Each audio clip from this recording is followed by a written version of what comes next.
Elder Roachian. No, I'm going to write it down. Write it down properly. Right. Yes, In fact, the point I want, in fact, he took words out of my mouth. Oh yes, Well, it's like because those I was words, about to say the same words. The only difference was he said end times, Yes. and I said the last days. I was about to say that because You were going to say this end book- times, weren't you? This book I've just picked up from. I apologise. Yeah. We just picked Yeah, it up. Articles- Outcast of the 13th tribe. Now the thing, I haven't even read the book. All I've seen is a map and a quote. Now this goes straight to a point. It's a powerful point what he's made. But what I know already, and you know as well, is that within the Quran, there's words.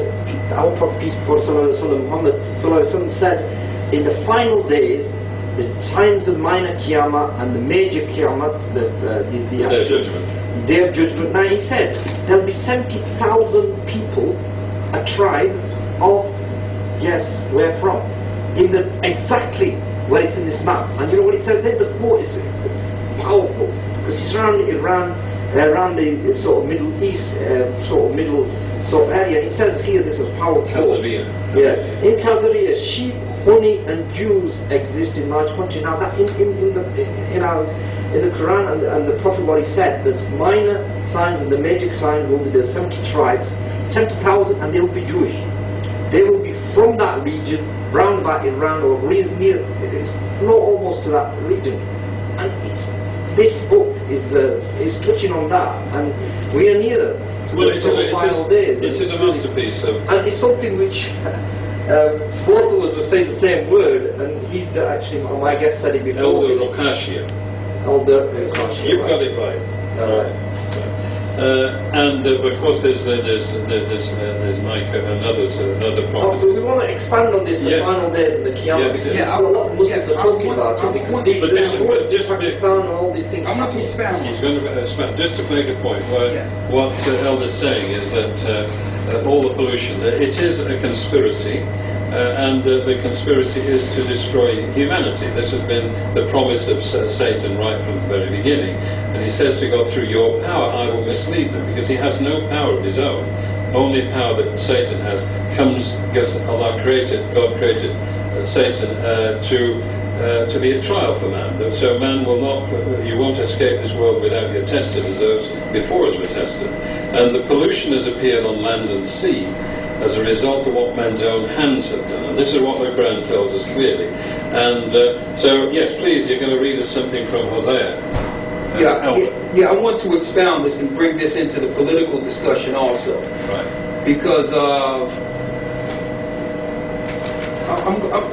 listen, I'm going to tell you exactly. Tell it I'm the going way to tell it you is. like it is, okay? Right. I'm not going to hold anything back. And I hope that I don't get interrupted for one moment so I can bring this point. All Go right? for it. Because this is very important. Everything in the political arena, the spiritual arena, everything that's happening within this earth right now is prominently because the focus of the children of Israel. Everything we see right now is because of the children of Israel, the dejected children of Israel, not the people that are in Israel today. I'm going to tell you this, even politically. Now, if a black person from America travel outside the country or travel to a Middle Eastern country, immediately they're labeled terrorists. Almost. Now, a Middle Eastern can travel back and forth anywhere they want. Of course, if they travel into America, they're going to be examined a certain type of way based on the propaganda, but they can travel back and forth to the Middle East. So can Caucasian people or Asian people or what have you. But if a person of color like myself travel into the Middle East, the propaganda is that they are some sort of terrorist. Now I want to make this clear. They know that according to the Bible, at the end days, that the children of Israel, the same people I just spoke of, that's written up in Deuteronomy, the 28th chapter, would start making their way back east. Okay? There was no Jewish people at Mount Sinai getting the Ten Commandments. These were not people of Saudi Arabia, getting the 10 Commandments. They walked into Saudi Arabia. These people fell in 70 AD by the hands of the Romans. And they fled into Africa in 70 AD, running from Roman persecution and slavery. And they stayed in that wilderness, like it said in Revelations 12, for a time and divided times, until they were discovered in Timbuktu by the Middle Easterns and the European powers. And that leads us to the transatlantic slave trade that empowered the earth, that have empowered all religions and the economic system we see today. It was built off of these same people I just read in the Bible. And now the Most High, the God that people are ignoring, the God that gave the commandments to Moses, we want to focus on that. He's being ignored, and the people that receive the commandments are being ignored. But the more they ignore, the more they are ignored, the more turmoil will come on this earth. The more destruction will come on this earth. Our people are making our way back to the east. So now we're living in a time in which if you're going into the east as someone of color, it's alarming. I know people that have traveled into Tel Aviv, very spiritual, loving people. No sooner as they stop in Tel Aviv, they are interrogated as if they're criminals, when they're just going to see the Holy Land. So something is seriously wrong. You know what I think is seriously wrong? In Psalms 83 it says, "Keep not thou silence, O God, and hold not thy peace, and be not still, O God. For lo, thine enemies make a torment, they that hate thee have lifted up their head. They have taken crafty counsel against thy people, and consulted against thy hidden ones.